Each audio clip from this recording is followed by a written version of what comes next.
අපි ඊළඟට බලමු කැතෝඩ කිරණ පරීක්ෂාව කියන එක කියන්නේ. හරිද? කැතෝඩ කිරණ පරීක්ෂාව. දැන් අපි කතා කරන්නේ කැතෝඩ කිරණ පරීක්ෂාව. එතකොට මේ කැතෝඩ කිරණ පරීක්ෂාව කියන එක පුතේ සිද්ධ කරන්න හේතුව තමයි 19 වෙනි සියවසේ මැද භාගය වගේ වෙද්දී. හරි? 19 වෙනි සියවසේ මැද භාගය වගේ වෙනකොට විද්‍යාඥයන් විසින් උත්සාහ කරා මේ වාතය තුලින් විද්‍යුතය ගමන් කරනවාද කියන එක හොයන්න. වාතය තුලින් විද්‍යුතය ගමන් කරනවාද කියන එක හොයන්න 19 වෙනි සියවසේ මැද භාගයේ වෙද්දී විද්‍යාඥයන් උත්සාහ කරා. එතකොට ආන්ගේ කාල සීමාවේදී හිටියා කට්ටියක් J ප්ලූකර් සහ W හිටොක්ස් කියලා. J ප්ලූකර් සහ W හිටොක්ස් කියලා කෙනෙක්. W හිටොක්ස්. හරි. එතකොට මෙන්න මේ දෙන්නා එකතු වෙලා මේ සැකස්මක් හදාලා තිබ්බා මේ පිළිබඳව හොයන්න. මොකක්ද මේ සැකස්ම? මේකෙදි වෙන්නේ කොටස් වර්ගයක් තියෙනවා මේ සැකස්මේ සැලසුමේ. මොනවාද? මේකේ තියෙනවා විසර්ජන නලයක්. විසර්ජන නලයක් කියලා කියන්නේ පුතේ ඇත්තටම කොහොමද මේක වීදුරු නලයක්. හරි ලොකු වීදුරු නලයක්. ඊළඟට මේ ඇටෝමේ තවත් තියෙනවා කොටසක් අධික විභවාන්තරයක් ලබා දෙන්න පුළුවන් වෝල්ටේජ් සැපයුමක් තියෙනවා. අධික විභවාන්තරයක් ලබා දිය හැකි වෝල්ටේජ් සැපයුමක් මේකේ තියෙනවා. හරි. එතකොට එහෙනම් ඒ අධික විභවාන්තරය ලබා දෙන්න පුළුවන් වෝල්ටේජ් සැපයුම හරහා කරන්නේ මේ නලය තුලට ලැබෙන වෝල්ටේජ් වෙනස් කරන එක. ඊළඟට මේ වෝල්ටේජ් සැපයුමට කම්බි වලින් සම්බන්ධ කරලා තියෙනවා ඉලෙක්ට්‍රෝඩ දෙකක්. ඉලෙක්ට්‍රෝඩ දෙකක්. එතකොට මේ ඉලෙක්ට්‍රෝඩ දෙකෙන් ඍණාග්‍රේඩ වෝල්ටේජ් සැපයුමේ ඍණාග්‍රේඩ සම්බන්ධ වෙලා තියෙන ඉලෙක්ට්‍රෝඩය කැතෝඩයේ විදිහට හැඳින්වුවා. ඊළඟට වෝල්ටේජ් සැපයුමේ ධනාග්‍රේඩ සම්බන්ධ කරලා තියෙන ඉලෙක්ට්‍රෝඩය ඇනෝඩයේ විදිහට හැඳින්වුවා. එහෙනම් ඍණාග්‍රේඩ සම්බන්ධ ඉලෙක්ට්‍රෝඩය කැතෝඩය, ධනාග්‍රේඩ සම්බන්ධ ඉලෙක්ට්‍රෝඩය ඇනෝඩය. හරි. ඊළඟට මේක වල තවත් විශේෂිත තැනක් තියෙනවා මෙන්න මේ රික්තක පොම්පය. මේ රික්තක පොම්පය කියලා මම දාලා තිබුණාට ඇත්තටම මෙතනදී සිද්ධ වෙන්නේ මේ විවරයක් තියෙන මේ ඇටෝමේ තියෙන විවරයක් මෙතන තියෙන්නේ. කටක් නේ තියෙන පොඩි නේ. මෙන්න මේ කටට සම්බන්ධ කරනවා කියනවා වැකියුම් පොම්ප් එකක්. ඒ කියන්නේ රික්තක පොම්පයක්. දැන් රික්තක පොම්පයකින් මොනවද අපි කරන්නේ සාමාන්‍යයෙන්? වාතය ඇතුළුව ඒ ඇතුලේ තියෙන දේවල් මොකද කරන්නේ? ඇදලා ගන්න එකනේ කරන්නේ නේ.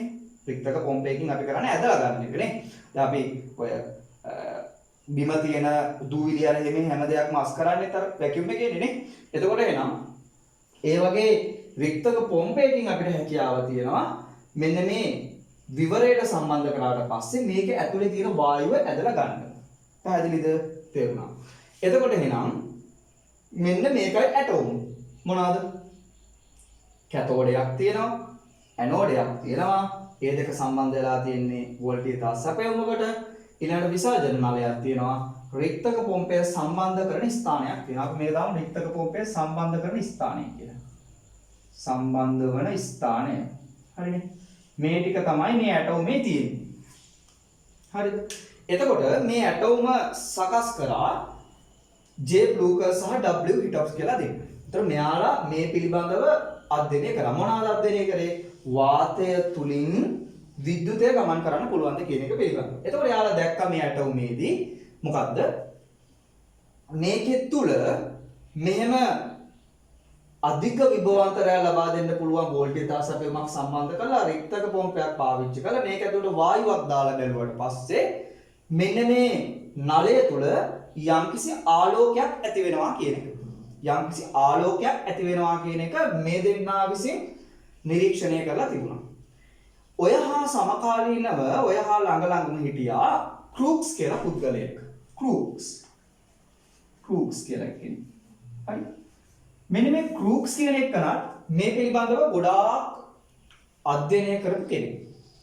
එයත් මේ ඇටෝම මේ විදිහටම සකස් කරගෙන එයත් කරේ මොකද්ද? මේ පරීක්ෂාවල් ඒ කාලය තුල කරලා බැලුවා. එතකොට එයත් දැක්කා මේකේ ඇතුලේ ආලෝකයක් ඇති වෙනවා කියලා.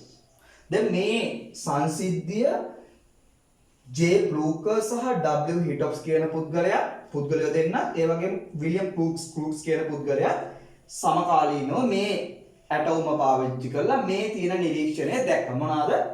යම්කිසි ආලෝකයක් මේක ඇතුලේ හැදෙනවා කියන එක. හරි. right. දැන් මේක ඇති වෙන විදිහ සහ මේකේදී සිද්ධ වෙන දේ මොකද්ද කියන එක ගැන තමයි අපි කතා කරන්න ඕනේ.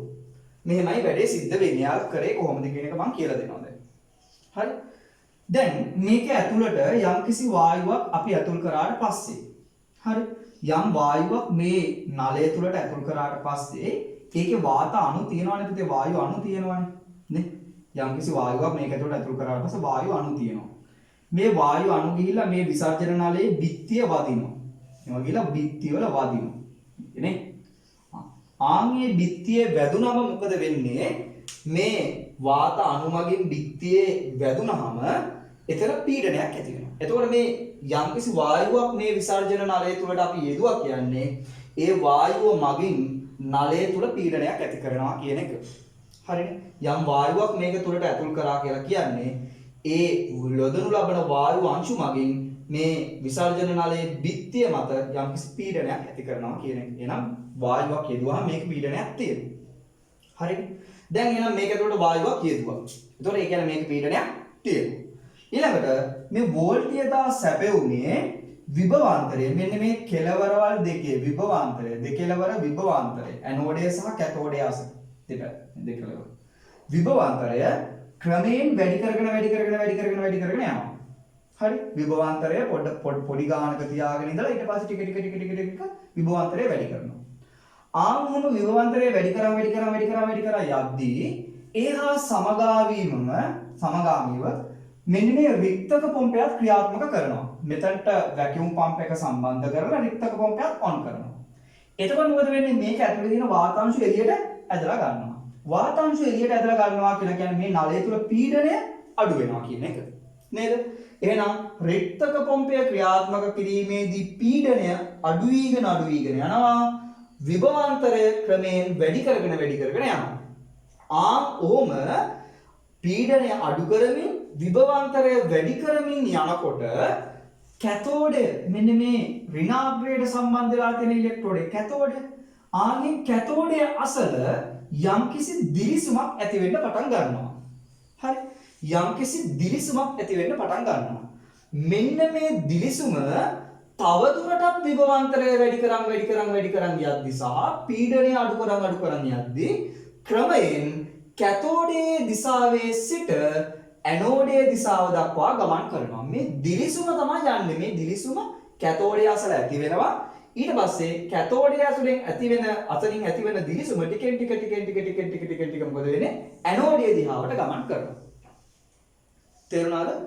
එතකොට එහෙනම් මෙන්න මේ කැතෝඩයේ දිශාවේ සිට ඇනෝඩයේ දිශාව දක්වා ගමන් කරමින් තියෙන දිලිසුම මේ නලය තුල පීඩනය පැස්කල් 1ක් විතර අඩු වෙනකොට පැස්කල් 1කට විතර අඩු වෙද්දී ඒ කියන්නේ රික්තක පොම්පය විසින් ඔක්කොම වාතාවරණ ඇදලා දාලා එළියට දාලා පැස්කල් 1ක් විතර වෙනකම් මේකේ පීඩනය අඩු කරගෙන යනවා.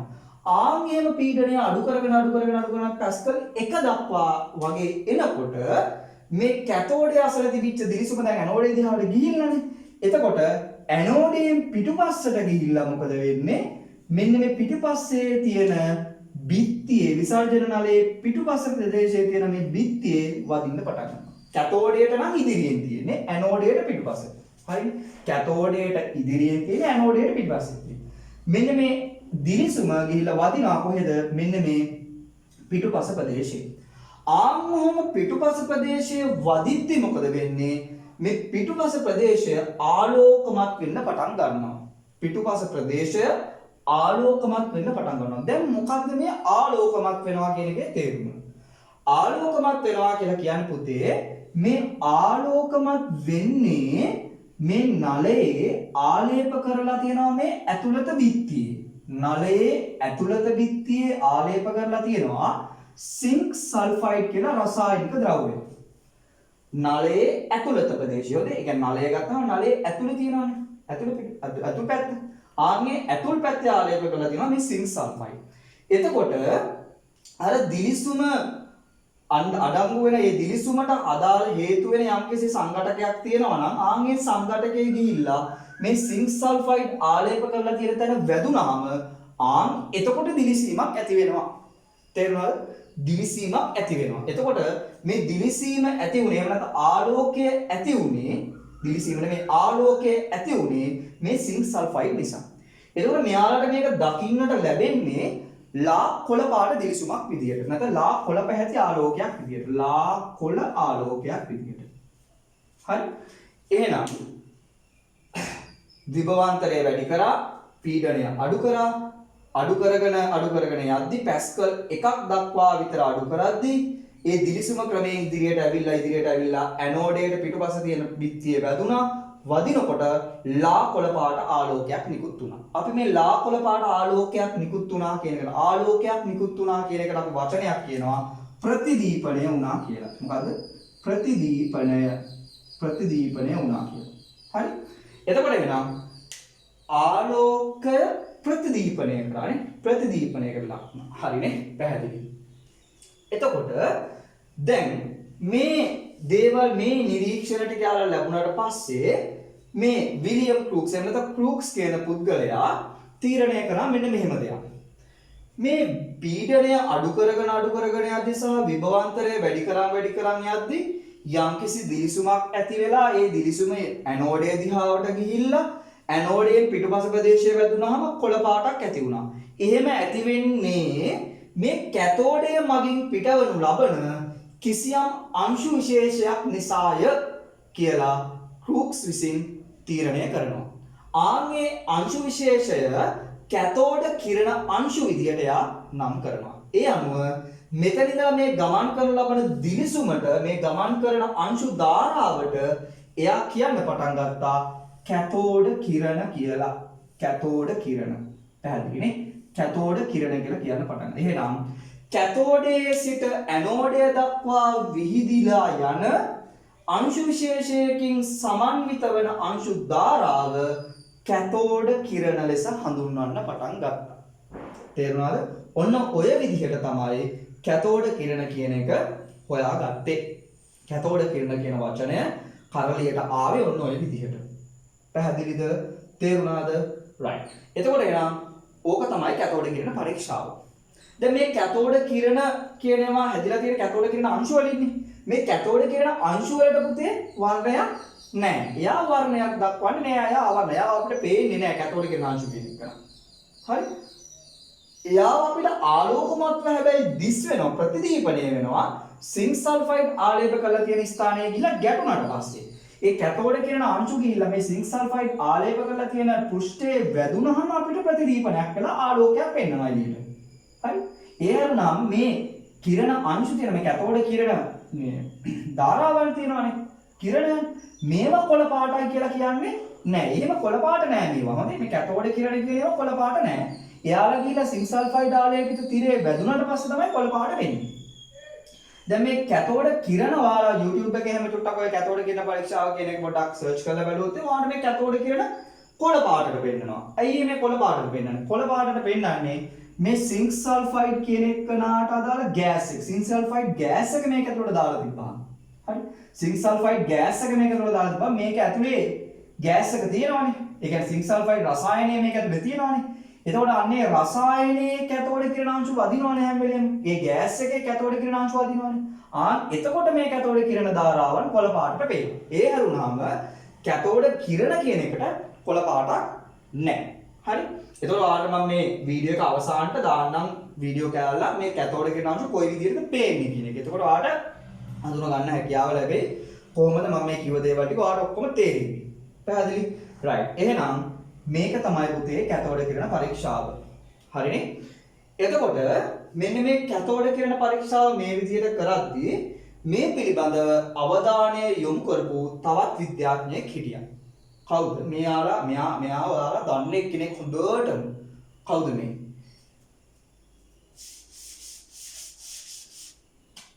ජේ තොම්සන් මහත්තයා. තොම්සන්. මෙන්න මේ ජේ තොම්සන් කියන පුද්ගලයා මේ කැතෝඩ කිරණ පරීක්ෂාව දිහා බලන්න හිටියා. එයා බලන්නලා එයා තීරණය කරනවා මෙන්න මේ කැතෝඩයේ සිට ඇනෝඩයේ දිහාවට දිවෙන එහෙම නැත්නම් ගමන් කරන මේ කැතෝඩ කියන අංශු ගැන මම හොයන්න ඕනේ.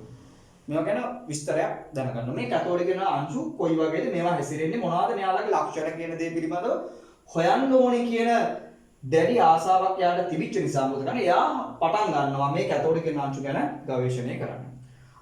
ඒ ඔස්සේ මොකද කරන්නේ? මේ කැතෝඩ කියන අංශු වල ලක්ෂණ එයා හොයන්න පටන් ගන්නවා. අපි දැන් කැතෝඩ කිරණවල ලක්ෂණ තමයි කතා කරන්නේ. හරි? කැතෝඩ කිරණවල ලක්ෂණ වල මේ කැතෝඩ කිරණවල ලක්ෂණ ඇත්තටම හෙව්වේ කවුද? දැන් මම ඉස්සෙල්ලා කිව්වා ජේ.ජේ. තොම්සන් විසින් නේ. ජේ.ජේ. තොම්සන් විසින් තමයි මේ කැතෝඩ කිරණවල ලක්ෂණ හොයන්න පටන් ගත්තේ. එයාට එයා පරීක්ෂණ ගණනාවක් කර බැලුවා. ආන්ගේ පරීක්ෂණ ගණනාවකින් අරගත්ත නිරීක්ෂණ මත පදනම් වෙලා තමයි යා මේ ලක්ෂණ පෙළගස්සලා තියෙන්නේ. හරි? හරි. දැන් අහගන්න පළවෙනිම දේ. හරි. කැතෝඩ කිරණ කියනවා පුතේ ගමන් කරන්නේ සරල රේඛීය මාර්ගවල. කැතෝඩ කිරණ කියන දේවල් ගමන් කරන්නේ සරල රේඛීය මාර්ගවල. දැන් කොහොමද මේ සරල රේඛීය මාර්ගවල ගමන් කරනවා කියන එක ඔප්පු කරන්නේ? right. දැන් ඔයාලා මේ කලින් දැක්ක විසර්ජන නලයට වඩා මේ විසර්ජන නලය චුට්ටක් වෙනස් කියලා ඔයාලට පේන්න ඕනේ. නේ? මේ විසර්ජන නලයේ මේ කෙළවර සිහින් මේ කෙළවර ටිකක් විශාලව තියෙන. ඉතින් ඒක අවුලක් නැහැ. විවිධ හැඩයන් වලට යුක්ත විසර්ජන නලයන් ඔයාලට යොදා ගන්න පුළුවන් මේ පරීක්ෂාව සඳහා. ඉස්කෝලේදී මේ පරීක්ෂාව කරයි ප්‍රැක්ටිකල් වලට ආන්ගේ ප්‍රැක්ටිකල් වලට කරද්දී ඔයා බලන්නකෝ. හරි විවිධාකාර හැඩයන් වලින් යුක්ත විසර්ජන නලයන් විද්‍යාගාරයේ තියෙනවා. හරි. එතකොට දැන් මේ විසර්ජන නලයේ මේ පැත්ත සිහින් මේ පැත්ත ටිකක් මහතයි. මේ කැතෝඩ කිරණවල පළවෙනි ලක්ෂණය තමයි මම කිව්වා සරල රේඛීය මාර්ගවල ගමන් කරනවා කියන එක. කොහොමද මේ සරල රේඛීය මාර්ගවල ගමන් කරන්නේ? මේ සඳහා යා කරලා බැලුවා මේ විසර්ජන නලයේ එක මැද හරියකින් සම්බන්ධ කරනවා පාරාන්ද වස්තුව. මේ පාරාන්ද වස්තුන් කියන එකව දන්නවා පාරාන්දයි කියලා කියන්නේ පුතේ ඒ අදාළ වස්තුව තුලින් ආලෝක කිරණ ගමන් කරන්න ඉඩ දෙන්නේ නැහැ කියන එක. නේද?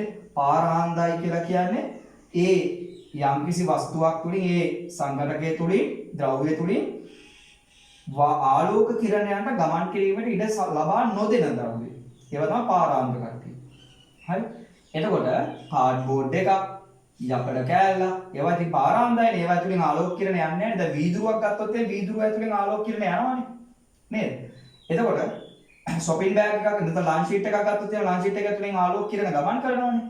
හැබැයි වා කාඩ්බෝඩ් එකක් අරන් බැලුවොත් මේක ඇතුලෙන් ආලෝක කිරණ යන්නේ නැහැනේ. හරි. ඒ වගේ මොකද වෙන්නේ? පාරාන්ද වස්තුවක් අරගන්නවා. ඒ පාරාන්ද වස්තුව ඉතින් කාඩ්බෝඩ් එකකින් මෙහෙම තියුණු මායිමක් සහිත හැඩයක් කපාගෙන ඒක තමයි මේකේ ඇතුලේ ගෙනල්ලා හිටවන්නේ. මොකේද මේ විසර්ජන නලය ඇතුලේ. විසර්ජන නලය ඇතුලේ වෙන තියුණු මායිමක් සහිත පාරාන්ද වස්තුවක් හිටවනවා. හිටවලා මොකද කරන්නේ? නැවත වතාවක් පරීක්ෂණය කරනවා. මොකද්ද පරීක්ෂණය? විභවාන්තරය ක්‍රමයෙන් වැඩි කරනවා, පීඩනය ක්‍රමයෙන් අඩු කරනවා. විභවාන්තරය ක්‍රමයෙන් වැඩි කරනවා, පීඩනය ක්‍රමයෙන් අඩු කරා යනවා. ආන්හෙන් කරා යනකොට ඉතින් කැතෝඩ කිරණ නිකුත් වීමක් සිද්ධ වෙනවා. දැන් මේකෙදි සිද්ධ වෙන දේ මොකද්ද? මේ කැතෝඩ කිරණ මේක තියලා තිබ්බහම මොකද්ද වෙන්නේ? කැතෝඩ කිරණ ගමන් කරනවා පුතේ මෙහෙම. ඔන්න කැතෝඩ කිරණ එනවා. මේ කැතෝඩ කිරණ ඇවිල්ලා වදිනවා මෙන්න මේ පාරාන්ද වස්තුව. සහ පාරාන්ද වස්තුවට මේ පිටතින් තියෙන ප්‍රදේශ තියෙනවානේ. ඒකේ පාරාන්ද වස්තුවට එළියෙන් තියෙන කොටස්. ආන්ගේ එළියෙන් තියෙන කොටස් වලින් යන එළියේ තියෙන ප්‍රදේශ වලින් යන කැතෝඩ කිරණ කෙලීම ගිහිල්ලා මේ බිත්තිය වදිනවද නැද්ද පිටිපස්සේ තියෙන? බිත්තිය වදිනවා. මේ පිටිපස්සේ තියෙන බිත්තියේ මේ පාරාන්ද වස්තුවේ වදින්නේ නැති කැතෝඩ කිරණ ටික ඔක්කොම ගිහිල්ලා මෙන්න මේ පිටිපස්සේ බිත්තිය වදිනවා. හැබැයි පාරාන්ද වස්තුවට වැදිච්ච කැතෝඩ කිරණ ටික මෙතනින් එහාට යන්නේ නැහැ. දැන් හිතන්න මේ කැතෝඩ කිරණේ ඉඳලා මෙතනින් වැදුනා. මේ කැතෝඩ කිරණ ආන්ති මෙහෙම කියලා. මෙතනින් එළියට එනවා දාපවුනව තවතාවක් එළියට එන්නේ නැහැ. මේක පිටිපස්සට යන්නේ නැහැ. ඒක පාරාන්ද වස්තුවක්. ඒ කියන්නේ මේක ඇතුලෙන් ආලෝක කිරණ ගමන් කරන්න දෙන්නේ නැහැ. ද්‍රවයන් ගමන් කර ආලෝක කිරණයන් සඳහා ගමන් කිරීමේ ඉඩක් සලස්වන්නේ නැහැ. ඒ නිසා ඒ කැතෝඩ කිරණ ඔක්කොම ටික මේක වැදිලා එහා පැත්තට යන්නේ නැතුව නවතිනවා.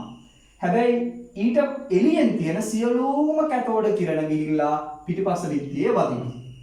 එතකොට ඔයාලා හිතන්න මෙන්න මේ වගේ අවස්ථාවක මේ වදින් නැති පාරාන්ද වස්තුවට අදාළව නැවතිච්ච කැතෝඩ කිරණ වලට අනුව මේ පැත්තේ මොකද ඇති වෙන්න ඕනේ? හෙවණැල්ලක් ඇති වෙන්න ඕනේ.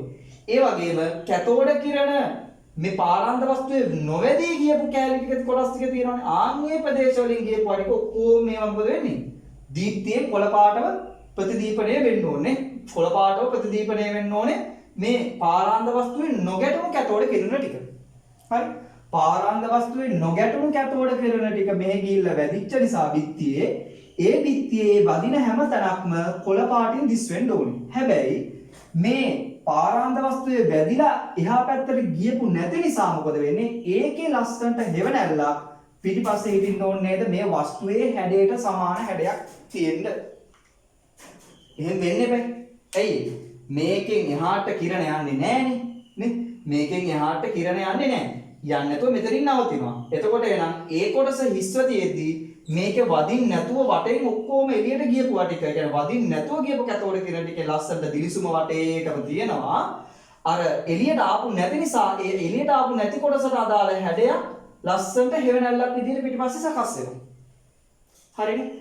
එතකොට ඔන්න ඔය විදිහට කැතෝඩ කිරණ ඒ පාරාන්ද වස්තුවේ ගැටුණට පස්සේ ඒකේ සෙවණැල්ල පිටුපස බිත්තියේ සකස් වෙන ආකාරයට කැතෝඩ කිරණ හැසිරෙනවා නම් අනිවාර්යයෙන්ම පුතේ මේ කැතෝඩ කිරණ කියන දේවල් මොකද වෙන්න ඕනේ? සරල රේඛීය මාර්ගවල ගමන් කරන්න ඕනේ. ඔයා දන්නවා ආලෝකය වුණත් ගමන් කරන්නේ සරල රේඛීය මාර්ගවල. අර ආලෝක කිරණ ගමන් කරන්නේ කෙලින් කියලා අපි කියනවානේ. මෙහෙම නයි යනවා වගේ යන්නේ නැහැ. කෙරඩිය ගියා නේද? ආලෝක කිරණයක් වුණත් ගමන් කරන්නේ කෙලින් මාර්ගයකනේ. එක මාධ්‍යයක් සලකමු. මේ මාධ්‍ය තුල සරල රේඛීයව තමයි ආලෝක කිරණ අපි ගමන් කරනවා කියලා කියන්නේ. එතකොට අන්න ඒ ආකාරයටම මේ කැතෝඩ කිරණ කියන දේවලුත් මොකද කරන්නේ? සරල රේඛීය මාර්ගවල ගමන් කරනවා කියන මතය මෙතනින් එයා නිගමනයක් විදියට අරගත්තා. හරි? කැතෝඩ කිරණ සරල රේඛීය මාර්ගවල ගමන් කරනවා කියන මතය. පැහැදිලිද? right. එහෙනම් තියුණු මායිමක් සහිත පාරාන්ද වස්තුවක් තැබීමේදී ඒ පාරාන්ද වස්තුවේ සෙවණැල්ල විසර්ජන නලයේ පිටුපස ප්‍රදේශයේ ඇතිවීමෙන් කැතෝඩ කිරණ සරල රේඛීය මාර්ගවල ගමන් ගන්නා බව පැහැදිලි කරනවා. පැහැදිලිද? තේරුණා? ඔය තමයි පළවෙනිම එක. කැතෝඩ කිරණ සරල රේඛීය මාර්ගවල ගමන් ගනී. මම හිතනවා ඔයාලට තේරෙන්න ඇති කියලා. right. දෙවෙනි එක තමයි මේ කැතෝඩ කිරණ කියන ඒවා චුම්බක ක්ෂේත්‍රයකදී ලම්බක උත්ක්‍රමණයක් පෙන්වනවා කියන එක. දෙවෙනි ලක්ෂණය. පළවෙනි ලක්ෂණය තමයි කැතෝඩ කිරණ සරල රේඛීයව ගමන් කරනවා කියන එක. දෙවෙනි ලක්ෂණය තමයි කැතෝඩ කිරණ චුම්බක ක්ෂේත්‍රයකදී ලම්බක උත්ක්‍රමණයක් පෙන්වනවා. කැතෝඩ කිරණ චුම්බක ක්ෂේත්‍රයකදී ලම්බක උත්ක්‍රමණයක් පෙන්වනවා. right. දැන් ඔයාලට දන්නවා මේ තියෙන කැතෝඩය, මේ තියෙන ඇනෝඩය. එතකොට කැතෝඩය සහ ඇනෝඩය මේ විදිහට තියෙනවා. එතකොට මේ ඔයාලට පේනවා චුම්බක දෙකක් තමයි තියලා තියෙන්නේ. මේ විසර්ජන නාලයේ දෙකලවර දෙපැත්තේ. විසර්ජන නාලයේ දෙපැත්තේ. ඒ කියන්නේ මේක නම් මෙහෙම නම් විසර්ජන නාලයේ තියෙන්නේ. මේ අතර නම් විසර්ජන නාලයේ ඔය අතර නම් ඔහම නම් තියෙන්නේ. මේ පැත්තෙන් එකයි මේ පැත්තෙන් එකයි. මේ විදිහට. මේ විදිහට මෙහෙම දෙපැත්තෙන් දාන n අග්‍රයයි s අග්‍රයයි තියෙනවා. හරි. එතකොට ඒක 3D විදිහට ඇදලා තියෙන්නේ මෙහෙම. පැහැදිලිනේ? විසර්ජන නාලය මෙහෙම කෙලින් අතර නම් තියෙන්නේ මේ විදිහට මෙහෙම. හරි.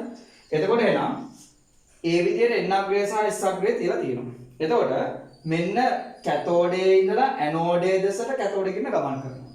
මෙන්න මේ කැතෝඩයේ ඉඳලා ඇනෝඩයේ දෙසට කැතෝඩ කිරණ සරල රේඛීයව ගමන් කරනකොට චුම්බක ක්ෂේත්‍රයක් තියද්දි මෙන්න මේ විදිහට දෙපැත්තෙන් චුම්බක ක්ෂේත්‍රයක් තියලා තියෙද්දි මොකද වෙන්නේ? මේ ගමන් කරන මාර්ගයට කැතෝඩ කිරණ ආවේ දැන් මෙහෙමනේ මේ පැත්තෙන් තියෙන මම ක්ෂේත්‍රය පෙන්වන්නේ නැහැ. මම මේක විතරක් පෙන්වන්නම්. දැන් කැතෝඩ කිරණ මේ පැත්තෙන් ඔහම ආවා. ඉස්සරහට ආවා. මෙහෙම කැතෝඩ කිරණ එනවා කෙලින්. ඊට පස්සේ මෙහෙම ඇවිල්ලා මොකද වෙන්නේ? මෙහෙම පල්ලෙහාට ගමන් කරන්න පටන් ගන්නවා. කැතෝඩ කිරණ සරල රේඛියව මෙහෙම කෙලින් ආවා. මේ තියෙන ශේෂ්ත්‍රය චුම්බක ශේෂ්ත්‍රය මෙහෙම තියෙන ශේෂ්ත්‍රය මේ අතට. එතකොට කැතෝඩ කිරණ ගමන් කරා මේ කැතෝඩ කිරණ මොකද වෙන්නේ? ලම්බක පතයක ගමන් කරනවා මේ පහළට. මෙහෙම ආවා මෙහෙම ලම්බක පතයක ගමන් කරනවා. තේරුණාද? ඊළඟ මේ දෙපැත්තේ තියෙන ශේෂ්ත්‍ර දෙක අපි මාරු කරා කියලා හිතන්න මෙහෙම. මෙහෙම ශේෂ්ත්‍ර දෙක මාරු. ඒ කියන්නේ n අග්‍රය මේ පැත්තට දාලා s අග්‍රය මෙහෙට දැම්මා. හරිද? මෙයා මාරු කරන්න තියෙන්නේ n අග්‍රය s අග්‍රය දෙක මාරු කරන්න තියෙන්නේ. මෙතනට s මෙතනට n එන්නේ විදිහට. එහෙම මාරු කරාට පස්සේ දැන් තියෙන්නේ අනිත් පැත්තට මෙහෙම තියෙන්නේ මේක. හරි? එතකොට මොකද වෙන්නේ? කලින් අවස්ථාවේ කැතෝඩ කිරණ මෙහෙම ආපු එක නැමුනේ පහළට නැමුනේ. දැන් මොකද වෙන්නේ? මේක මෙහෙමදී ඉහළට නැමෙනවා. ඒ කියන්නේ ශේෂ්ත්‍රයේ දිශාව මාරු වෙනකොට ලම්බක පතේ දිශාවත් මොකද උනේ? මාරු වුණා. පැහැදිලිද? right. එතකොට එහෙනම් මෙන්න ශේෂ්ත්‍රයේ තියෙනවා මෙතන ශේෂ්ත්‍රයේ තියෙනවා මෙන්න ශේෂ්ත්‍රයේ තියෙනවා මෙන්න කැතෝඩ කිරණ ආවා මෙන්න කැතෝඩ කිරණ පහළට ලම්බක දිශාවනේ ශේෂ්ත්‍රයට ලම්බක දිශාව පහළට මෙහෙම ශේෂ්ත්‍රයේ තියෙන්නේ ශේෂ්ත්‍රයෙන් පහළට නෙමෙයි ලම්බක දිශාවකට නෙමෙයි ශේෂ්ත්‍රයේ තියෙන දිශාවට ලම්බක දිශාවට right. එහෙනම් කැතෝඩ කිරණ චුම්බක ශේෂ්ත්‍රයකදී පුතේ ලම්බක උත්ක්‍රමණයක් පෙන්වනවා. මෙන්න මෙහෙම චුම්බක ක්ෂේත්‍රයකදී ලම්බක උත්ක්‍රමණයක් යම්කිසි කිරණ විශේෂයක් පෙන්වනවා නම් කැතෝඩ කිරණ හෝ මොනවා හෝ කිරණ චුම්බක ක්ෂේත්‍රයකදී ලම්බක උත්ක්‍රමණයක් පෙන්වනවා නම් ඒකේ තේරුම තමයි පුතේ කැතෝඩ කිරණ හෝ මොනම කිරණයක්. හොඳේ. ඒකේ තේරුම ඒ ගමන් කරන කිරණ අංශු සෑදිලා තියෙන අංශු තියෙනවානේ. ඒ අංශුන්ට ආරෝපණයක් තියෙනවා කියන එක. ආරෝපණයක් සහිත අංශුවක් චුම්බක ක්ෂේත්‍රයකදී සෑම විටකම මොකද වෙන්නේ? ලම්බක පතයක තමයි ගමන් කරන්නේ. ලම්බක උත්ක්‍රමණයක් තමයි පෙන්වන්නේ. ඒ කියන්නේ ක්ෂේත්‍රයේ තියෙන දිශාවට ලම්බක දිශාවකට ගමන් කරනවා. තේරෙනවනේ? පැහැදිලි. එතකොට එහෙනම් ඒකෙන් ගම්ම්‍ය වෙච්ච දේ තමයි කැතෝඩ කිරණ සමන්විත වෙන කැතෝඩ කිරණ අංශු වලට ආරෝපණයක් තියෙනවා කියන එක. තේරෙනවද? කැතෝඩ කිරණ සමන්විත වෙලා තියෙන කැතෝඩ කිරණ අංශු වලට කැතෝඩ කිරණ හැදෙන අංශු තියෙනවානේ.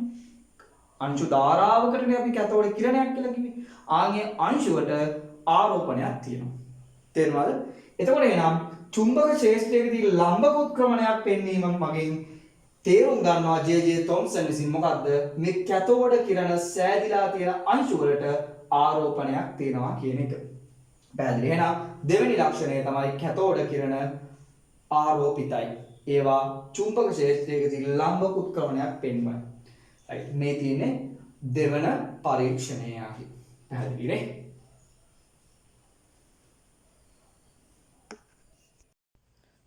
right. අපි එකක් කතා කරා දෙවෙනි එකක් කතා කරා මේ තියෙන තුන්වෙනි එක. දැන් මම මේ ඇටෝම් මේ තියෙන අනිත් ඒවා මේ නම් කර ඉන්නේ නැහැ. හොඳේ?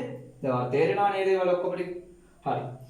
එතකොට තුන්වෙනි පරීක්ෂණයේ විදිහට යක් කරේ මේ කැතෝඩ කිරණ ගමන් කරන මාර්ගයේ දෙපැත්තේ කැතෝඩ කිරණ ගමන් කරන මාර්ගයේ දෙපස ධනාරෝපිත තහඩුවකුයි ඍණ ආරෝපිත තහඩුවකුයි තිබ්බා. ඒ කියන්නේ ධන සහ ඍණ විද්‍යුත් ක්ෂේත්‍රයක් සකස් කරා කියන එක. ධනාරෝපිත විද්‍යුත් ක්ෂේත්‍රය ධන ඍණ තියෙන විදිහට විද්‍යුත් ක්ෂේත්‍රයක් සකස් කළා. ධනාරෝපිත තහඩුවයි ඍණ ආරෝපිත තහඩුවයි තිබ්බා. හරි. එතකොට මොකද වෙන්නේ? කැතෝඩ කිරණ ධනාරෝපිත තහඩුව දෙසට ආකර්ෂණය වෙන්න පටන් ගත්තා. හාන්න right. දෙවෙනි පරීක්ෂණයේදී නිගමනයකට ආවා කැතෝඩ කිරණ ආරෝපිතයි. තුන්වෙනි පරීක්ෂණයේදී ආරෝපණය මොකක්ද කියලා චෙක් කරගන්න ධනාරෝපිත තහඩුවකුයි ඍණාරෝපිත තහඩුවකුයි දෙපැත්තෙන් තියලා විද්‍යුත් ශ්‍රේෂ්ඨයක් තියලා ගන්නවා. ආන්ගේ විද්‍යුත් ශ්‍රේෂ්ඨය තියලා බලද්දී මොකද උනේ? මෙයා ධනාරෝපිත තහඩුව දෙසට තමයි ආකර්ෂණය වුනේ. එහෙනම් පුතේ ධන ආරෝපිත තහඩුව දෙසට ආකර්ෂණය වෙන්න නම් කැතෝඩ කිරණ සමන්විත වෙලා තියෙන කැතෝඩ කිරණ අංශුව ධනාරෝපිත තහඩුවට ප්‍රතිවිරුද්ධ ආරෝපණයක් දරන්න බෑ. ඒ කියන්නේ ඍණ වෙන්න බෑ නේ.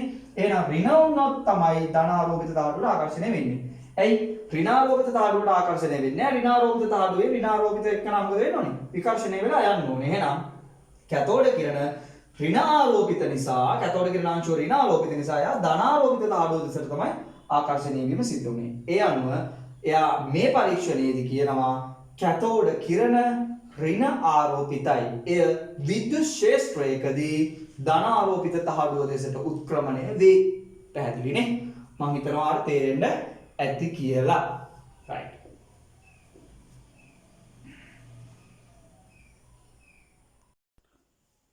හරි. ඊළඟට අපි බලන්නේ කැතෝඩ කිරණවල ඊළඟ ලක්ෂණය ඊළඟ එක තමයි කැතෝඩ කිරණ වලට යාන්ත්‍රික ශක්තියක් තියෙනවා කියන එක. දැන් මේක කොහොමද එයා ඔප්පු කරගත්තේ? හරි. මෙතනදී එයා යොදාගත්ත ක්‍රමය තමයි මෙන්න මේ විදිහට කම්බි දෙකක් මෙතනින් දාලා පුඩුවක් හදා ගන්නවා. මෙන්න මේ විදිහේ පුඩුවක්. හරි. මෙන්න මේ පුඩුවක් හදා ගන්නවා. ඒ කම්බි නම නම් තමයි මේ පුඩුව යොදා හදා ගන්න පුළුවන්. නේ? මෙන්න මේ ඔන්නම පුඩුවක් හදා ගන්නවා. එතකොට මේ පුඩුව රඳවනවා කියනවානේ මේ විසර්ජන නාලය ඇතුලේ. ඒක රඳවලා ඒ පුඩුවේ මත කම්බි දෙක මත නැවත ආපහු තලබඹරයක් ගෙනලා රඳවනවා. තලබඹරයක් නැත්නම් අපි මේකට කියන හබල් සකක් කියලා. හබල් සකක් ගෙනලා රඳවනවා. හරි? මේ විදිහට තලබඹරය කියන එක දන්නවනේ. එතකොට ඔන්නෝම තලබඹරයක් ගෙනලා රඳවනවා. එතකොට මේකට නිදහසේ චලනය වෙන්න පුළුවන් මේ පුඩුව දිගේ. හරි? එතකොට මේ තලබඹරයට නිදහසේ මෙන්න මේ කම්බිය දිගේ කම්බි දෙපොටක් නෙමෙයි දාලා තියෙන්නේ. මේ කම්බි දෙපොට දිගේ මොකද වෙන්නේ? මේකට නිදහසේ චලනය වීමේ හැකියාව තියෙනවා. එතකොට අන්නේ සැකස්ම තමයි මේ විසර්ජන නාලය තුල දැන් මෙයා දාලා තියෙන්නේ. හරි? කම්බි දෙක දාලා මෙතනදී දෙපොටක් හදලා රවුම පුඩුවක් හදලා ඒක මත නැවත ආපහු තලබඹරයක් කියලා දෙනවා. නිදහසේ මේ තලබඹරයට කැරකෙන්න හැකියාව තියෙනවා. තලබඹරයට නිදහසේ කැරකෙන්න හැකියාව තියෙනවා. ඒ වගේම අවශ්‍ය නම් මේ තලබඹරය සහිත මෙන්න මේ කොටස ඉදිරියට පිටුපසට තල්ලු කරන්න හැකියාවක් තියෙනවා. ඒ විදිහට තමයි මේ පුඩුව සකස් කරලා තියෙන්නේ. මේකට අපි කියනවා හබල් සක කියලා. හබල් සක. හබල් සක නැත්නම් තලබඹරය කියලා කිව්වත් කමක් නැහැ. හරි? හබල් සක. right. දැන් මේ කැතෝඩ කිරණ ගමන් කරන මාර්ගයේ හබල් සකක් තියලා තියෙනවා මේ විදිහට. මේ හබල් සක තියලා තියෙන එකේ එයා යාන්ත්‍රික ශක්තියක් තියෙනවා කියන එක ඔප්පු කරන්නනේ මේ දේ කරේ. දැන් කොහොමද මේ යාන්ත්‍රික ශක්තියක් තියෙනවා කියන දේ ඔප්පු කරගත්තේ? මෙහෙමයි. කැතෝඩ කිරණ ගමන් කරා. කැතෝඩ කිරණ මුලදී වගේම මෙතන පීඩනය අඩු කරගෙන විභවාන්තරය වැඩි කරා යනකොට කැතෝඩ කිරණ යන ගමන් පටන් ගත්තා. එතකොට මේ කැතෝඩ කිරණ ගිහිල්ලා මෙහෙම වදිනවා මෙන්න මේ හබල් සකේ පෙතිවල. මෙන්න මේ තලබඹරේ පෙතිවල වදිනවා. ආන් එහෙම වැදුනට පස්සේ මොකද වෙන්නේ? මේ පෙති වල කැතෝඩ කිරණාංශ වැදුනාම මේ හබල් සක කැරකෙන්න පටන් ගන්නවා. එහෙම නැත්නම් තලබඹරය භ්‍රමණය වෙන්න පටන් ගන්නවා. තලබඹරේ මෙහෙම භ්‍රමණය වෙන්න පටන් ගන්නවා. මෙහෙම කැරකෙන්න පටන් ගන්නවා. ආන් එහෙම කැරකෙනවත් සමගම මොකද උනේ? මේ තලබඹරය මේ පුඩුව දිගේ ඉදිරියට ගමන් කරන්න පටන් ගත්තා. තලබඹරය කැරකෙමින් පුඩුව දිගේ කම්බි පුඩු දිගේ ඉදිරියට ගමන් කරන්න පටන් ගත්තා. ඕක තමයි යාට දකින්න ලැබිච්ච නිරීක්ෂණය. දැන් කොහොමද මේ නිරීක්ෂණය පාදන්නේ? පුතේ කැතෝඩ කිරණ අංශු ඇවිල්ලා මෙන්න මේ තලබඹරයේ පෙතිවල වැදුනහම මේ තලබඹරයේ පෙති කැරකෙන්න නම් මේ කැතෝඩ කිරණ අංශු වලට මේ හැදිලා තියෙන අංශු වලට අංශුමය ලක්ෂණයක් තියෙන්න ඕනේ. ඒ කියන්නේ ස්කන්ධයක් සහිත අංශුවක් වෙන්න ඕනේ මේ කැතෝඩ කිරණ අංශුව කියන එක. කැතෝඩ කිරණ අංශුව කියන එක ස්කන්ධයක් සහිත අංශුවක් වෙන්න ඕනේ. ආන්‍යන ස්කන්ධයක් සහිත අංශුව ඇවිල්ලා වැදුනහම එතනදී බලයක් ඇති වෙනවනේ. දැන් අපි ස්කන්ධයක් මෙහෙම කියලා වැදුනාට පස්සේ යම් කිසි පෘෂ්ඨයකට වැදුනාම එතන බලයක් තියෙනවනේ. ආන්ගේ බලය නිසා මොකද වෙන්නේ? මේ තලබඹරේ කැරකෙන්න පටන් ගන්නවා. ඒ වගේම ඒ කැරකෙනවත් සමගම මේක ඉදිරියටත් යන්න පටන් ගන්නවා. එතකොට ස්කන්ධයක් සහිත වස්තුවක් යම්කිසි ප්‍රවේගයක් ඔස්සේ ගමන් කරනවා නම් කැතෝඩ කිරණාංශු ගමන් කරනවා කියලා කියන්නේ චලනය වෙනවා කියන්නේ යම්කිසි ප්‍රවේගයක් යට තියනවා කියන්නේ. එතකොට කැතෝඩ කිරණාංශුව ස්කන්ධයක් සහිත එකක්. එයා යම්කිසි ප්‍රවේගයක් සහිතව ගමන් කරනවා නම් එතනදී අනිවාර්යයෙන්ම යාට ගම්‍යතාවයක් තියෙන්න ඕනේ. එහෙනම් කැතෝඩ කිරණ අංශුවල අංශුමය ගුණයකින් යුක්තයි. ඒ කියන්නේ ස්කන්ධයක් සහිතයි. ඒවා යම් ප්‍රවේගයකින් ගමන් කරනවා කියලා කියන්නේ යාට ගම්‍යතාවයක් තියෙනවා කියන එක. ඊළඟට ඔයා දන්නවා යම්කිසි ස්කන්ධයක් තියෙන කෙනෙක් ගමන් කරනකොට චලනය වෙනකොට එයාට චාලක ශක්තියක් තියෙනවා. නේ? යම්කිසි චාලක ශක්තියක් එයාට උත්පාදනය වෙනවා. කයිනටික් එනර්ජි එකක් හැදෙනවා යාට. නේද?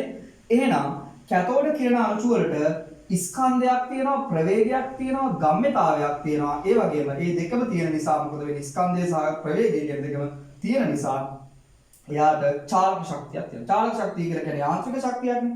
එතකොට එහෙනම් යාන්ත්‍රික ශක්තියක් තියෙනවා කියන එක මෙතනින් ඔප්පු වෙනවා. පැහැදිලිද? right. එහෙනම් යාන්ත්‍රික ශක්තියක් කැතෝඩ කිරණ අංශු සතුව තියෙනවා. එයට ස්කන්ධයක් තියෙනවා, යම්කිසි ප්‍රවේගයකින් ගමන් කරනවා, ගම්‍යතාවයක් තියෙනවා, යාන්ත්‍රික ශක්තියක් තියෙනවා. මෙන්න මේ යාන්ත්‍රික ශක්තිය වැඩි කරන්න පුළුවන්. ඒ කියන්නේ මේ තලබඹරේ කැරකෙන වේගය වැඩි කරන්න පුළුවන්. මෙයාගේ ගමන් කරන මේ කැතෝඩ කිරණ අංශු ගමන් කරන වේගය වැඩි කරන්න පුළුවන් පුතේ. මෙන්න මේ දෙකෙලවරට ලබා දෙන විද්‍යුත් විභවාන්තරය වැඩි කිරීම මගින්. කැතෝඩ කිරණ අංශුවේ ප්‍රවේගය වැඩි කරන්න හැකියාව තියෙනවා. මෙන්න මේ දෙකෙලවරට ලබා දෙන විද්‍යුත් විභවාන්තරය වැඩි කිරීම මගින්. මේ විභවාන්තරය වැඩි කරන්න ප්‍රවේගය වැඩි වෙනවා. ඒ නිසා ගම්‍යතාවයත් වැඩි වෙනවා සහ චාලක ශක්තියත් වැඩි කරනවා. යාන්ත්‍රික ශක්තිය වැඩි කිරීමේ හැකියාව තියෙනවා. මෙන්න මේ සපයව ලබන විද්‍යුත් විභව අන්තරය වැඩි කිරීම මගින්. තේරුණා? එහෙනම් කැතෝඩ කිරණ මම ආයෙ වතාවක් කියනවා. කැතෝඩ කිරණ වලට ස්කන්ධයක් තියෙනවා. කැතෝඩ කිරණ අංශු වලට ස්කන්ධයක් තියෙනවා. ඒවා යම්කිසි ප්‍රවේගයෙන් ගමන් කරනවා නම් ඒවට ගම්‍යතාවයක් තියෙනවා. ඒ වගේම මෙයාව කරකවන්න හැකියාවක් තියෙනවා කියලා කියන්නේ අර කාර්යයක් කිරීමේ හැකියාවක් තියෙනවා සහ කරකවමින් ඉදිරියට තල්ලු කිරීමේ හැකියාවක් තියෙනවා කියන්නේ අනිත් පැත්තට ගත්තොත් ඒ කාර්යයක් කිරීමේ හැකියාව තියෙනවා. ඒ වගේනම් අපිට කියන්න පුළුවන් මෙයාට යාන්ත්‍රික ශක්තියක් තියෙනවා කියන එක පැහැදිලි. ඒ යාන්ත්‍රික ශක්තිය වැඩි කිරීමට හැකියාව තියෙනවා මෙන්න මේ දෙකෙලවරට සපයනු ලබන විද්‍යුත් විභවාන්තරය ඉහළ නැංවීම තුලින්. ඔන්න ඕක තමයි කැතෝඩ කිරණ පරීක්ෂාවලට අදාළව ලක්ෂණවල යාන්ත්‍රික ගුණය. කැතෝඩ කිරණ වලට යාන්ත්‍රික ශක්තියක් තියෙනවා කියන එක ඔප්පු කරන්න එයා කරපු පරීක්ෂණය. පැහැදිලිනේ? මම හිතනවා මේ කතාව පැහැදිලි වෙන්න ඇති කියලා.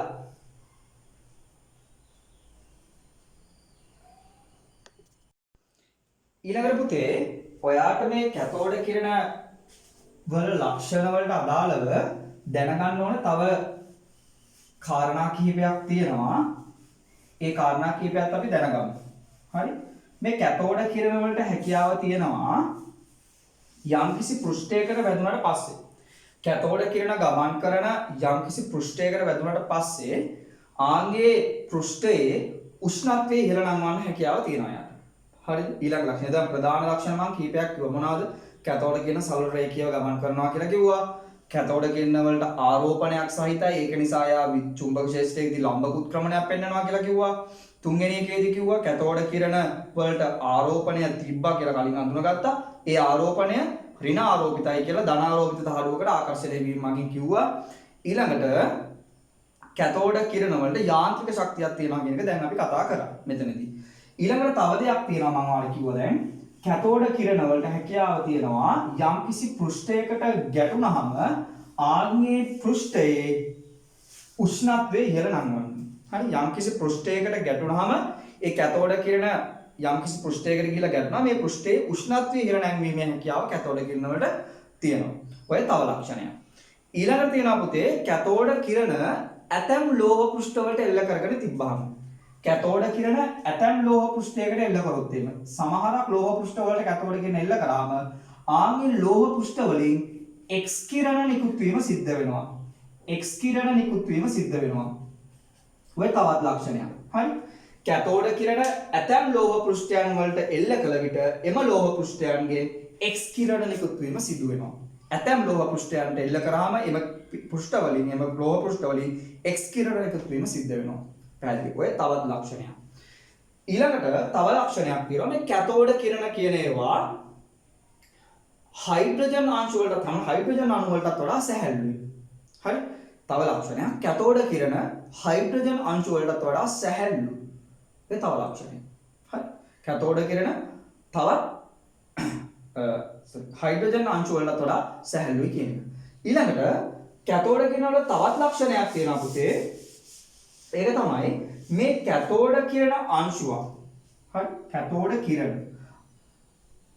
විසර්ජන නාලයක් ඇතුළේ දැන් මේ ගමන් කරන්නේ. මෙන්න මේ විසර්ජන නාලය අපි හිතමුකෝ දාලා තිබුණා කියලා නයිට්‍රජන්. මේ විසර්ජන නාලය ඇතුලේ වායුවක් විදියට දාලා තිබුණා නයිට්‍රජන් කියන එක. හරි. මෙන්න මේ නයිට්‍රජන් කියන වායුව දාලා තියෙනවා නම් නයිට්‍රජන් අණු ඔයා දන්නවා නේද? නයිට්‍රජන් අණු එකිනෙකට බැඳිලා තියෙන්නේ. මේ නයිට්‍රජන් අණු මේකේ හැමතැනම තියෙනවා. අපි හිතුව මේ නයිට්‍රජන් පරමාණු දෙක කොහොම බැඳිලා තියෙනවා කියලා. මම නිකන් ඇඳලා පෙන්නන්න මේ නිකන්. හරි. එතකොට එහෙනම් මෙන්න මේ යම්කිසි වායු අණුවකට ගිහිල්ලා කැතෝඩ කියන අංශු වේගයෙන් වැදුනහම ආන්ගේ වාත අණු පරමාණු බවට පත් කිරීමේ හැකියාව තියෙනවා කැතෝඩ කියන අංශු වලට. තේරෙනවද?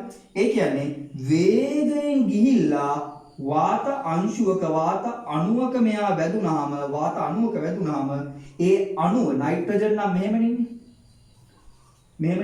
මෙන්න මේ නයිට්‍රජන් අණුවේ වැදුනහම මේ නයිට්‍රජන් පරමාණු දෙක බැඳිලා තියෙන බන්ධන තුනක් කඩලා දාලා මේ නයිට්‍රජන් පරමාණු දෙකක් බවට පත් කරන්න යාම හැකියාව තියෙනවා. ඊළඟට මෙන්න මේ ගැලවිච්ච නයිට්‍රජන් පරමාණු නේද? ගැලවිලා කියන්නේ නයිට්‍රජන් අණුවෙන් ගැලවුණානේ පරමාණු දෙක. මේ නයිට්‍රජන් පරමාණුවකට නැවතත් ගිහිල්ලා කැතෝඩ කිරණ අංශුවක් වැදුනොත් වේගෙන් ගිහිල්ලා වැදුනොත් එහෙනම් මොකද වෙන්නේ?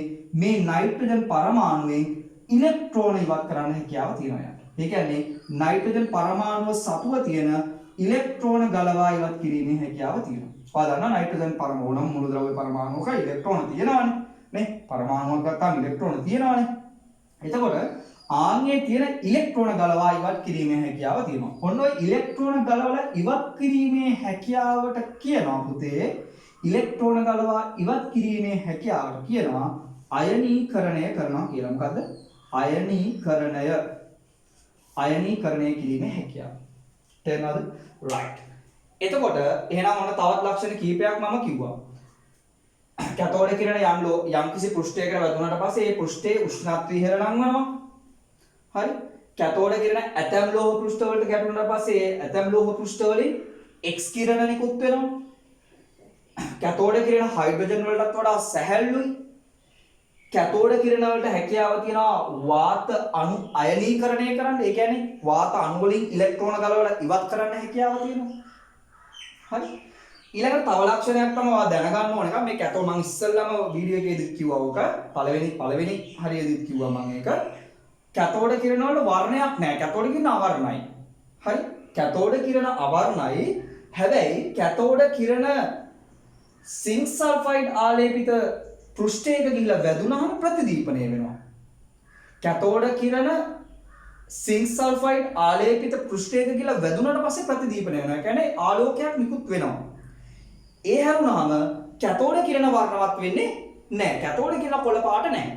එයා අවර්ණයි. එයා යම්කිසි රසායනිකයක් ගල්වලා තියෙන පෘෂ්ඨයකට වැදුනහම එතනට අදාළ වර්ණය පෙන්වනවා. දැන් සිංක් සල්ෆයිඩ් හැරුණාම වෙනත් අංශුවක් වෙනත් රසායනික ද්‍රව්‍යයක් මේකේ ගල්වලා තිබුණොත් ප්‍රතිදීපනය සඳහා හේතු වන අංශුවක් මේ රසායනික ද්‍රව්‍යයක් ආන්‍ය රසායනික ද්‍රව්‍යය ගැටුණාට පස්සේ වෙනත් වර්ණයක් දක්වන්න පුළුවන්. සිංක් සල්ෆයිඩ් දැම්මහම නම් කොළ පාට තමයි දිස් වෙන්නේ. ඒ කියන්නේ මේ විසර්ජන නලයේ ගල්වලා තියෙන රසායනික ද්‍රව්‍ය අණුව මේ ප්‍රතිදීපනය වෙන වර්ණය වෙනස් වෙනවා. ඉතින් මේකෙදී පරීක්ෂාව කරේ සිංක් සල්ෆයිඩ් දාලා ඒ නිසා කොළ පාටින් යාව ප්‍රතිදීපනය වුණා. ඉතින් වෙනස් මොකක් හරි එක්කෙනෙක්ව දාලා මේකට මේ ක්‍රියාකාරකම නැවත වතාවක් කරලා බැලුවොත් මෙතනදී වෙනත් වර්ණයක් අරගන්න පුළුවන්. එතකොට මේ ගල්වනු ලබන විසර්ජන නාලයේ ආලේප කරනු ලබන රසායනික ද්‍රව්‍ය මත හෝ එහෙම නැත්නම් මේ විසර්ජන නාලයේ තුලට යොදවනු ලබන රසායනික ද්‍රව්‍ය මත හෝ මේ කැතෝඩ කිරණවල ප්‍රතිදීපනයෙන් ලැබෙන වර්ණය තීරණය වෙනවා. රසායනික ද්‍රව්‍ය මත තමයි ඒක තීරණය වීම සිද්ධ වෙන්නේ. පැහැදිලිද? තේරුණානේ? right. ඔන්න ඊළඟ ලක්ෂණ. ඊළඟට ඒ කියන්නේ කැතෝඩ කිරණ වර්ණවත් නැහැ අවර්ණයි. එයා ගැටෙන රසායනය මත දීප්තියක් පෙන්වනවා. ප්‍රතිදීපනයක් පෙන්වනවා. ඔය ඊළඟ ලක්ෂණය. ඊළඟ දේ තමයි මේ කැතෝඩ කිරණ කියන මේ ගොඩාක් වැදගත්. මේ කැතෝඩ කිරණ කියන එක්කනාගේ ආරෝපණය සහ ස්කන්ධය අතර අනුපාතය. ආරෝපණය හා ස්කන්ධය අතර අනුපාතය. කැතෝඩ කිරණ කියන එක්කනාගේ ආරෝපණය සහ ස්කන්ධය අතර අනුපාතය. ආරෝපණය අපි කියමු E කියලා. ස්කන්ධය අපි කියමු M කියලා. එහෙම වුණොත් මට කියන්න පුළුවන් මොකද්ද මේක? E බෙදීම M අනුපාතය කියලා නේ. කැතෝඩ කිරණ අංශුවක ආරෝපණය සහ ස්කන්ධය අතර අනුපාතය. පුතේ වෙනස් වෙන්නේ නැහැ මේ කැතෝඩ කිරණ නලය එහෙම නැත්නම් විසර්ජන නලය තුලට මොන වායුවක් යොදා ගත්තා කැතෝඩ කිරණ අංශුවේ E බෙදීම M අනුපාතය වෙනස් වීමක් සිදු වුණේ නැත. තේරුණාද මම කිව්වේ? මොකක්ද මම කිව්වේ? නලය තුලට කුමන ආකාරයක වායුවක් යොදා ගත්තත් කැතෝඩ කිරණ අංශුවේ ආරෝපණය සහ ස්කන්ධ අතර අනුපාතය වෙනසක් වුණේ නැහැ. මේක තුලට නයිට්‍රජන් යොදාගත්තත්, හයිඩ්‍රජන් යොදාගත්තත්, හීලියම් යොදාගත්තත්, ඔක්සිජන් යොදාගත්තත්, ආගන් යොදාගත්තත්, මොකක් යොදාගත්තත් මෙතනදී හැදෙනවනේ කැතෝඩ කිරණ අංශුවක්. මේ කැතෝඩයෙන් නිකුත් වෙන අංශු විශේෂයක් නෙමෙයි. මෙන්න මේ කැතෝඩ කිරණ අංශුවේ ස්කන්ධය සහ ආරෝපණය සහ ස්කන්ධය අතර අනුපාතය වෙනස් වීමක් සිදු වෙන්නේ නැහැ. එහෙනම් නලය තුලට යොදවු ලබන කිසිදු වායුවක් මත E බෙදීම M අනුපාතය තීරණය වුණේ නැහැ. පැහැදිලි. ඊළඟට මේ E බෙදීම M අනුපාතය පුතේ ඒ වගේම වෙනස් වෙන්නේ නැහැ. කැතෝඩයේ විදියට වෙනත් ලෝහයක් යොදාගෙන ඇනෝඩයේ විදියට වෙනත් ලෝහයක් යොදාගෙන ආපහු වතාවක් පරීක්ෂණය කරලා බැලුවත් ඒ හැදෙන කැතෝඩ කිරණ අංශුවේ E බෙදීම M අනුපාතය වෙනස් වෙන්නේ නැහැ. තේරුණාද? ඒ කියන්නේ නලය තුලට යොදවන ලබන වායුව කුමක් වුවත් කැතෝඩය සහ ඇනෝඩය සාදලා තියෙන ද්‍රව්‍ය මොකක් වුණත් කිසිම ආකාරයකින් නිපද වෙන කැතෝඩ කිරණ අංශුවේ ආරෝපණය සහ ස්කන්ධය අතර අනුපාතය වෙනස් වීමකට ලක් වෙන්නේ නැහැ. ඒ අනුව තොම්සන් විසින් නිගමනයකට එනවා මේ මොන වායුවක් යොදාගත්තත් මොන විදිහකට මේකේ ඇනෝඩ කැතෝඩ මාරු කරලා බැලුවත් E බෙදීම M අනුපාතය වෙනස් වෙන්නේ නැහැ කියලා කියන්නේ ආරෝපණය සහ ස්කන්ධය අතර අනුපාතය වෙනස් වෙන්නේ නැහැ කියලා කියන්නේ අනිවාර්යයෙන්ම මේ නිෂ්පාදනය වන කැතෝඩ කිරණවල හැදෙන කැතෝඩ කිරණ අංශුව හැම පදාර්ථයකටම පොදුයි කෙනෙක්. සෑම පදාර්ථයකටම පොදුයි. හැම කෙනෙක්ටම පොදුයි කෙනෙක්. හරි. ඒක යොදවන ලබන වායුව අණුවවත් මේකේ තියෙන කැතෝඩයේ හදලා තියෙන ද්‍රව්‍ය අණුවවත් ඇනෝඩයේ හදලා තියෙන ද්‍රව්‍ය අණුවවත් කිසිම දෙයක් අණුව තීරණය වෙන්නේ නැහැ. ඒක සෑම පදාර්ථයකටම පොදු වෙච්ච අංශුවක් විදියට තොම්සන් විසින් නම් කරනවා. පැහැදිලිද? සෑම පදාර්ථයකටම පොදු වෙච්ච අංශුවක් විදියට තොම්සන් විසින් නම් කරනවා. පැහැදිලිද? right. පසු කාලීනව මොකද කරන්නේ? මේක හොයා ගන්නවා තොම්සන් විසින්. ඒ කැතෝඩ කිරණ අංශුව කියලා හඳුන්වන්නේ ඉලෙක්ට්‍රෝනය කියලා. කැතෝඩ කිරණ අංශුව විදියට හඳුන්වන්නේ ඉලෙක්ට්‍රෝනය. තේරුණාද? right. එහෙනම් නලය තුලට යොදවන ලබන වායුව වෙනස් වුණා. ඇනෝඩය කැතෝඩය සාදා තියෙන ද්‍රව්‍ය වෙනස් වුණත් මොන දේවල් වෙනස් කරලා බැලුවත් සෑම අවස්ථාවකදීම නිපද වෙන කැතෝඩ කිරණ අංශුවේ E බෙදීමෙන් අනුපාතය වෙනසක් වුණේ නැහැ. ඒ නිසා තොම්සන් විසින් කියනවා මේක සෑම පදාර්ථයකටම පොදු වෙච්ච අංශුවක්. ඒ අංශුව ඉලෙක්ට්‍රෝනය. පැහැදිලිද? ඒ අංශුව ඉලෙක්ට්‍රෝනය. එතකොට ඉලෙක්ට්‍රෝනය කියන නම හොයාගත්තේ හැබැයි වෙන එකනේ. හරි? ඉලෙක්ට්‍රෝනය කියන නම හොයාගත්ත වෙන එකනේ. දැන් ඊළඟට අපි කතා කරනවා ඉලෙක්ට්‍රෝනය කියන එක කට නම දැම්මේ කවුද? ඒවට ඉලෙක්ට්‍රෝනය ආරෝපණය හොයාගත්තේ කවුද? ඒවා වෙනයි. ඒවා අපි වෙනම කතා කරනවා. හරි? එතකොට තොම්සන් විසින් කියන්නේ මෙන්න මේ කැතෝඩ කිරණ අංශුව කියලා කියන්නේ ඉලෙක්ට්‍රෝනය. ඉලෙක්ට්‍රෝනය කියලා නම දැම්මේ හැබැයි තොම්සන් නෙමෙයි. හරිනේ? right. එහෙනම් ඉලෙක්ට්‍රෝනය කියන දේ මෙන්න මේ විදිහට එළියට එනවා. හරිද? එහෙනම් ඉලෙක්ට්‍රෝනය කියන එක පරීක්ෂණාත්මක වශයෙන් අනාවරණය කරගත්තේ ජේ.ජේ. තොම්සන් විසින්. එහෙනම් මෙතනින් පස්සේ අපි කතා කරන මේ කැතෝඩ කිරණ අංශුව කියන එක ඔයා දැනගෙන ඉන්න ඕනේ ඉලෙක්ට්‍රෝනය කියලා. තේරුණාද? මේ කැතෝඩ කිරණ කියලා අපි කියන්නේ මොනවාද? ඉලෙක්ට්‍රෝන වලට. ඉලෙක්ට්‍රෝන ධාරාවන් වලට තමයි කැතෝඩ කිරණ කියලා කියන්නේ. ඔන්න ওই විදිහට තමයි පුතේ ජේ.ජේ. තොම්සන් විසින් ඉලෙක්ට්‍රෝනය කියන එක අනාවරණය කරගත්තේ. පැහැදිලිද? ඉලෙක්ට්‍රෝනය කියන එක අනාවරණය කරගත්තේ. එතකොට එහෙනම් මම ආපහු මුලින් ඉඳලා මේ වල ලක්ෂණ ටික කියාගෙන යනවා. හොඳට ඔළුවට දාගන්න. පළවෙනි එක. මොකද්ද? කැතෝඩ කිරණ සරල රේඛීය මාර්ගවල ගමන් කරනවා. ඕම් පළවෙනි එක. දෙවෙනි එක කැතෝඩ කිරණ ආරෝපිතයි. චුම්බක ක්ෂේත්‍රයකදී ලම්බක උත්ක්‍රමණයක් පෙන්වීම මගින් ඒක යථාහු කරගත්තා. තුන්වෙනි එක කැතෝඩ කිරණ ඍණාරෝපිතයි. ධනාරෝපිත සහ ඍණාරෝපිත තහඩුවක් දෙපසින් තැබුවාම කැතෝඩ කිරණ ගමන් කරන මාර්ගයේ ධන ආරෝපිත ධාතුවට ඒක ආකර්ෂණය වීම වගේ කැතෝඩ කිරණ ඍණ ආරෝපිතයි කියන දේ තහවුරු වුණා. ඊළඟට කැතෝඩ කිරණ වල යාන්ත්‍රික ශක්තියක් තියෙනවා. ඒ කියන්නේ ස්කන්ධයක් සහිත අංශුවක්. ඒ ස්කන්ධයක් සහිත අංශුව යම්කිසි ප්‍රවේගයකින් ගමන් කරනවා. එතකොට එහෙනම් ස්කන්ධය සහිත අංශුවක් ප්‍රවේගයකින් ගමන් කරනවා නම් ඒ අංශුවට ගම්මිතාවයක් තියෙනවා. ඒ වගේම එයාව ගිහිල්ලා වැදුනට පස්සේ හබල්සක කැරකෙනවා. කැරකෙමින් ඉදිරියට තල්ලු වෙනවා. ඒ කියන්නේ කැතෝඩ කිරණ අංශුව සතුව කාර්ය කිරීමේ හැකියාවක් තියෙනවා. ඒ කියන්නේ යාන්ත්‍රික ශක්තියක් යාට තියෙනවා. ඒ කියන්නේ චාලක ශක්තියක් යාට තුළ තියෙනවා. මේ චාලක ශක්තිය වැඩි කිරීමේ හැකියාව තියෙනවා. එයාගේ දෙකල වලට ලහපයනු ලබන විද්‍යුත් විභවාන්තරය ඉහළ නැංවීම මගින්. ඔය ඊළඟ කතාව.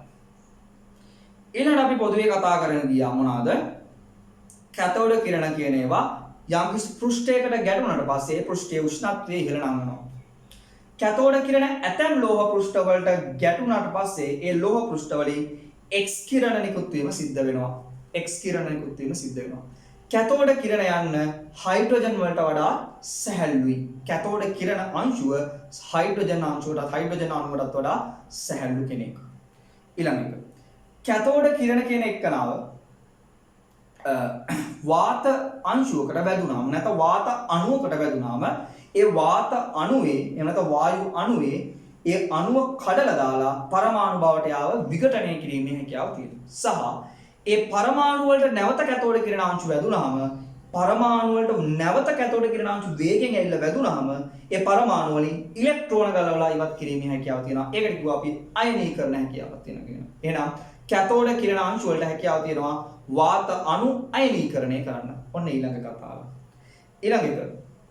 කැතෝඩ කිරණ අංශුවේ E බෙදීම M අනුපාතය ස්කන්ධය හා ආරෝපණය සහ ස්කන්ධය අතර අනුපාතය නලය තුළට යොදවනු ලබන වායුව හෝ කැතෝඩය හෝ ඇනෝඩය සාදා ඇති ද්‍රව්‍ය මත හෝ රඳා පවතින්නේ නැත. ඒ අනුව තොම්සන් විසින් නිර්ණය කරා කැතෝඩ කිරණ යනු සෑම පදාර්ථයකම පොදු වෙච්ච අංශුවක්. ආන්ගේ අංශුව ඉලෙක්ට්‍රෝනය වෙන්න ඕනේ කියලා. ඉලෙක්ට්‍රෝනය කියන නම දැම්මේ ස්ටෝනි විසින්. ඒක මම ඉස්සරහට කියනවා. ඉලෙක්ට්‍රෝනය කියන නම දැම්මේ ස්ටෝනි විසින්. එතකොට තොම්සන් කියනවා ස්ටෝනි විසින් හඳුන්වනු ලැබූ ඉලෙක්ට්‍රෝනය තමයි මෙන්න මේ කැතෝඩ කිරණ අංශුව කියලා කියන්නේ. ඔන්න ওই ටික තමයි කැතෝඩ කිරණ පරීක්ෂාවේ ලක්ෂණ සහ වා මතක තියාගන්න ඕන කාරණා ටික. ඉතින් හොඳින් ඔළුවට දාගන්න ওই ටික. අපි ඊළඟට කතා කරනවා ඉලෙක්ට්‍රෝනය කියන එකනා ගැන. ඉලෙක්ට්‍රෝනය කියන එකනා කොයි විදිහද? ඔයාගේ ලක්ෂණ මොනවද? ඒ ටික අපි කතා කරනවා. දැන් මේ දේවල්ම තමයි අපි එක තැනකට පෙළගස්සලා කතා කරන්නේ. හරිද? ඊළඟ මෙතනින් එහාට අපි බලනවා ප්‍රෝටෝනය හඳුනා ගැනීම රදර්ෆර්ඩ්ගේ පරීක්ෂා ඇසුරෙන්. ඒතර ප්‍රෝටෝනය හඳුනා ගැනීම, විකිරණශීලීතාවය, ඊළඟට නියුට්‍රෝනය හඳුනා ගැනීම. ওই විදිහට අපි උපපරමාණු ප්‍රධාන උපපරමාණු පාංශු කීපය අඳුන ගන්නවා. එතනින් එහාට අපිට පාඩම ඉස්සරහට අරගෙන යන්න පුළුවන්. රයිට්. එහෙනම් මම හිතනවා ඔයාට කැතෝඩ කිරණ පරීක්ෂාව කියන එක සම්පූර්ණයෙන්ම ඔළුවට වැටෙන්නේ නැති කියලා. හොඳින් මේ තියෙන වීඩියෝස් ටික බලලා මේ අද කරලා බලලා තියෙන වීඩියෝ එක බලලා මීට කලින් තියෙන වීඩියෝ එකත් බලලා ගාන්ට වල නෝට් එකක් හදා ගන්න ඕන හදාගන්න. හරි. මේක 2026 25 27 කියලා වෙනසක් නැහැ. ඕන කෙනෙක්ට බලන්න පුළුවන් නේද? අමතක කෙනෙක්ට මේක බලාගෙන වැඩේ කොට දාගන්න පුළුවන්. හරි. කොහොම හරි වෙන්න ඕන දේ තමයි ඔයා කරන දේවල් ටික හරි පිළිවෙලට නෝට් එකක් හදාගෙන ෂෝට් නෝට් එකක් හදාගෙන ඒ විදිහට ඔයා ඉස්සරහට යන එක තමයි වැදගත්ම දේ. හරි? රයිට්. එහෙනම් මෙන්න කැතෝඩ කිරණ පරීක්ෂාව. හරිනේ? රයිට්. එහෙනම් අදට මම මෙතනින් නවත්තනවා. ආයුබෝවන්.